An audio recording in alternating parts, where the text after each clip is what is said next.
Good evening everybody. आज का हमारा टॉपिक है गरासिया जनजाति। राजस्थान की जनजातियों में हमने भील जनजाति, मीणा जनजाति का वर्णन किया है। अब हम वर्णन करते हैं गरासिया जनजाति का। कि गरासिया जनजाति जो है वो क्या है, उसके बारे में जानकारी।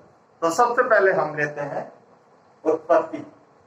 गरासिया जनजाति की उत्पत्ति कैसे हुई, इसके बारे में कुछ पौराणिक कथाएं हैं। उन कथाओं में एक कथा है कि भगवान शिव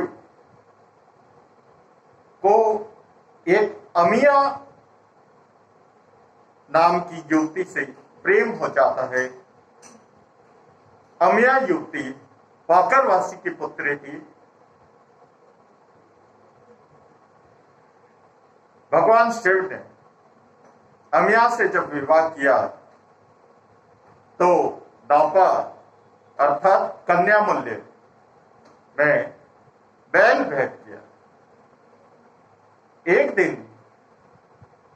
अमिया के मायके वालों को बहुत जोर से भूख लगी तो उन्होंने बैल को मारकर उसको खा लिया।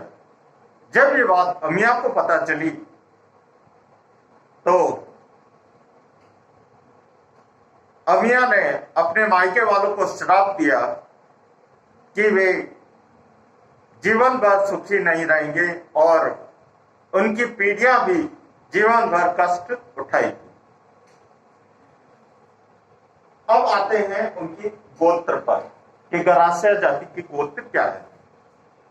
गरासिया जाति जो है वो स्वयं को राजपूत मानती है,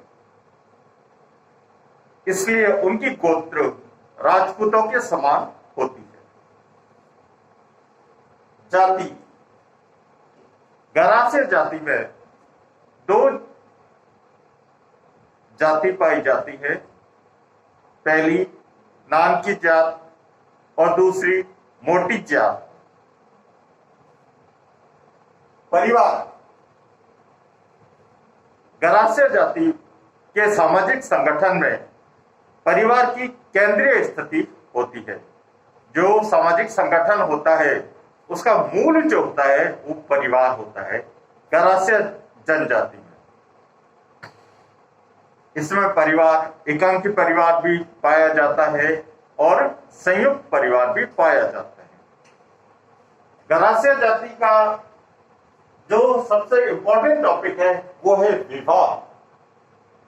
सबसे पहला विवाह है मोर बंदिया ढोल वाला विवाह। इसमें क्या होता है कि लड़का बारात लेकर आता है और जब बारात पहुंचती है तो बंदूक छोड़ी जाती है, जिससे यह पता चलता है कि बारात आ गई है, और ढोल बजाया जाता है लड़की वालों की तरफ से। तो लड़के वालों का आदर सत्कार किया जाता है, भोजन वगैरह कराया जाता है। उसके बाद लड़के के साथ में लड़की को विदा कर दिया जाता है। उसके बाद दूसरा विवाह है इतवारी विवाह। ये विवाह इतवार यानी रविवार को संपन्न होता है। इस दिन उत्सव नहीं मनाया जाता और न ही ढोल बजाया जाता है। तीसरा प्रकार है मेलवो विवाह। इसमें लड़का बारात लेकर नहीं आता, बल्कि लड़की जो है वो बारात लेकर लड़के के घर पे आती है। चौथा विवाह है सेवा विवाह। अगर किसी के पुत्र ना हो तो वो अपनी लड़की का विवाह एक लड़के के साथ करता है और वो लड़का लड़की के पिता और उसके घर वालों का ध्यान रखता है। तो इस प्रकार का विवाह जो है वो सेवा विवाह कहलाता है। फिर है पांचवा नात्रा विवाह। यदि किसी का विवाह हो रखा हो और पति की मृत्यु हो जाए तो पत्नी को किसी और के साथ भेज दिया जाता है। इस प्रकार का विवाह नात्रा विवाह कहलाता है। छठा प्रकार है आटा साटा। जैसे एक व्यक्ति के एक लड़का और एक लड़की है और दूसरे व्यक्ति के एक लड़की और एक लड़का है, तो वो आपस में रिश्ता कर देते हैं और शादियां कर देते हैं। तो इस प्रकार का विवाह जो है वो आटा साटा कहलाता है। सातवां प्रकार है नामका या तरना।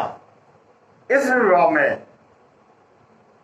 लड़का और लड़की अपनी सहमति से घर से भागकर विवाह कर लेते हैं। तो ये विवाह के अनोखे प्रकार जो है वो गरासिया जनजाति में पाए जाते हैं। अब आते हैं उनकी अर्थव्यवस्था पर कि गरासिया जनजाति जो है वो अपनी अर्थव्यवस्था को किस प्रकार से कायम रखती है। तो गरासिया जनजाति जो है वो कृषि, पशुपालन और ऐसे ही छोटे मोटे कार्य करके अपनी अर्थव्यवस्था को सुदृढ़ करती है। अगर आपको गरासिया जनजाति के बारे में और जानकारी चाहिए या किसी बात पर संशय हो तो कमेंट्स जरूर करें और कमेंट्स कर बताएं। Thanks for watching.